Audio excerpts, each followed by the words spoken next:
Hey everybody, good evening. It is Monday night here in Texas, and Mary has asked for her favorite dish, which is sauteed chicken. And I think sauteed chicken is probably the first real dish I ever made. Maybe onion soup. And what's fun about this dish is it comes from Julia Child, and I think this is kind of neat. This is one of my oldest cookbooks. Bon appetit, says Julia right there. Hello, this is Julia Child. Welcome to this volume of our video book, The Way to Cook Sauteed Chicken. It's quick and easy, and it's just delicious to eat. And it's a really easy recipe. And what's nice about it is a few things. You start with fresh herbs. That's one, which maybe you have in your garden. But the other is you start with a whole chicken. And that's what I wanted to talk about today. Julia Child presents the Chicken Sisters. Miss Broiler, Miss Fryer, Miss Roaster, Miss Caponette, Miss Stewer, and Old Madam Hen. And the way I cut up a chicken is I start like this. I find where the leg bone meets the body. And I cut that off right here. And then I take the leg off. I find the bone, the joint, cut right through it, like that. And there, and I've got one leg piece. Do it to the other side. Hang it a little. Cut through. Now there with your drumstick thigh, that's too much for one serving. And besides, everyone likes a little dark meat. Wiggle it like I did.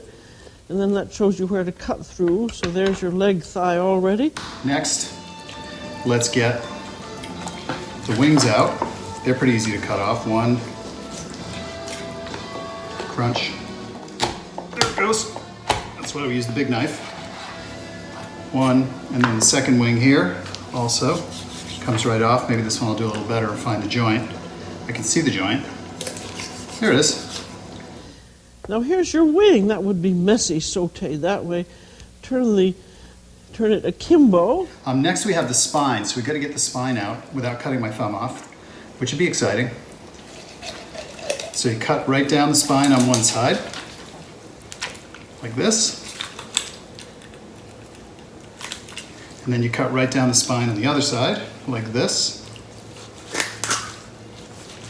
You're left with the backbone, which in this case, this is a pretty big bird. So we're looking at a lot of meat on this backbone. It's gonna make a nice stock.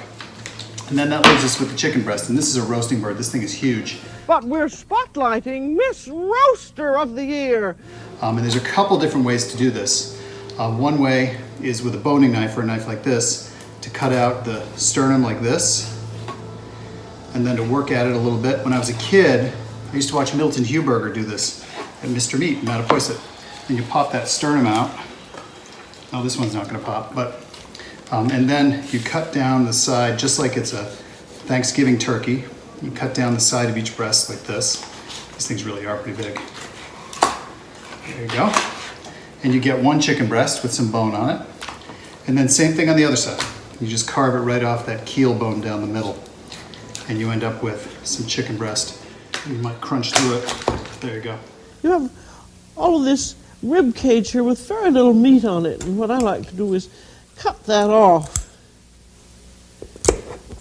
And then save this little bit for your stock pot. And then these chicken breasts are pretty big. So I'm gonna cut each of them maybe in a third for my dish. I've cut up my herbs. I've got some salt and pepper and some shallots and some vermouth and some stock. And then I'm gonna saute on the rig behind me.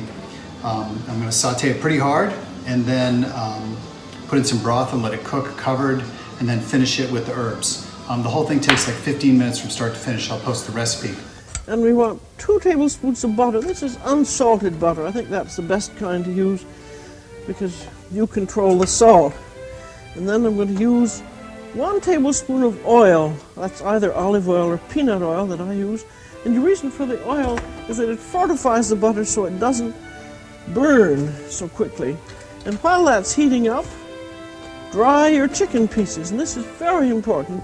If the chicken is wet, it's not going to brown. It's just going to steam and sweat. Now I want to make sure that the butter is hot enough. The chicken sizzles lightly as it goes in. There it does. Now you want to be sure and leave a little bit of space between each piece. In other words, don't crowd the pan and lump everything up. If you do, the chicken will steam rather than brown. This will give you an idea of what's going on in the pans right now. Cast iron and a more conventional, kind of fancy pan. But you can see how it's all browning up nicely and I'm shaking it. Shake it around to distribute the juices. So I've moved all the chicken into this dish, you can see, into this pan, and it's bubbling away, it's cooking away at a lower temperature. Ordinarily I might use just one pan, but it was a lot of chicken. And what I want to show here is a technique called deglazing. Now we're going to make a little deglazing sauce. And so the pan's still hot. First thing I'm going to do is put some vermouth or some white wine. In this case, Oh, I was going to do like that. Or chicken stock would work as well.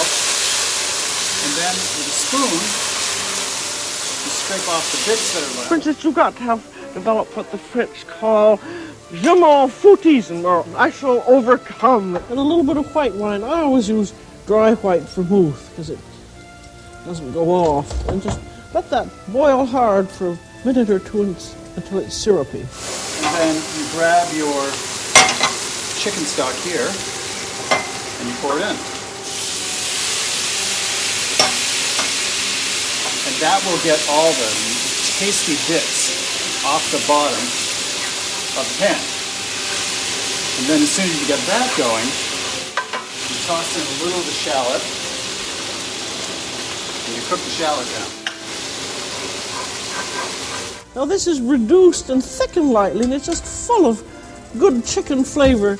And then what I'm going to do in this case, because it all really needs to be in one pan, is I'm going to put all this in here. So I've got all those tasty bottom bits from the pan, and I'm going to put it from one end to the other. And then cook it down, put the lid on this maybe, and cook it down and let it just cook until the chicken's completely done.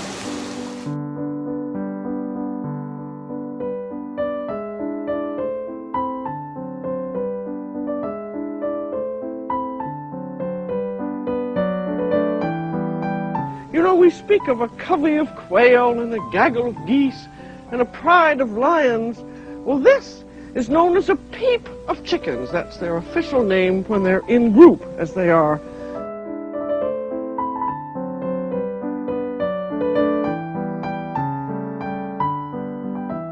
Okay, we are all done. Let's get one last look. The chicken's been cooking for about longer than it should really, because I decided to make some noodles. But you can see the chicken's all really nicely cooked. And we've got a sauce underneath that chicken stock and the vermouth, and it's combined with, let's be frank, with chicken fat and some other chicken drippings, let's just call them, to form this really luscious sauce. I'm going to put the rest of my tarragon in there. If I wanted to, if I were in a restaurant, I would certainly put a bunch of butter in there, and then put it on this plate and pour the sauce over it. And at this point, if you want to, put in just a little bit of butter, swish it around, and when it's melted, pour it over your chicken. That's all there is to it. Tonight we're serving it with a couple things. First off is a fennel salad. This is fennel with red onion and capers and a cumin, lemon, parsley, and some nuts. So that looks pretty tasty. We had that the other day. It's really good. And the second thing is a beet and carrot salad. I roasted the beets in the oven and the carrots, and then toss them with a dressing as well. I'm going to put some pistachios on top, and not sure what else, but it looks pretty tasty. So those are our side dishes. So I hope you give it a try. I'll post the recipe, and as always, post your pictures of what you're cooking. I'd love to see them. That's it. Thanks. This is Julia Child. Bon appetit.